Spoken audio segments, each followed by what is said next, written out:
వరి రైతులను కష్టాలు యముడిలా వెంటాడుతున్నాయి.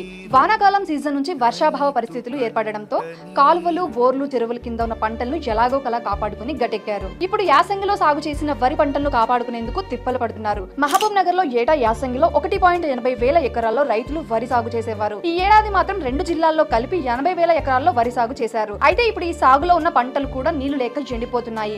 2 జిల్లాల్లో ఇప్పటికీ 20% పంటలు ఎండిపోయాయి. ప్రభుత్వ లెక్కల ప్రకారం మహబూబ్ నగర్ జిల్లాలో 47,000 వ్యవసాయ బోర్లు ఉన్నాయి. గ్రౌండ్ వాటర్ పడిపోవడంతో బోర్లు పోస్తలేవు. అయితే రైతులు పంటలు, తోటలను కాపాడుకోవడానికి విచ్చలవిడిగా బోర్లు వేస్తున్నారు. కొందరు రైతులు ఏకంగా 250 ఫీట్ల నుంచి 300 ఫీట్ల వరకు కూడా డ్రిల్ చేయించినా చుక్క నీరు పడలేదు. కేవలం బోర్లు డ్రిల్ చేయించడానికి లక్షలు ఖర్చు చేస్తున్నారు. అయితే బోర్లు వేయించే రైతులు తమను సంప్రదించాలని GWD ఆఫీసర్లు చెబుతున్నారు. అయితే ఒక రైతుకు వేసవిలో 4 ఎకరాల్లో వరికి 1,20,000 రూపాయల పెట్టుబడి అయింది. మరో 1,00,000 రూపాయలు పెట్టి బోర్ వేయించారు.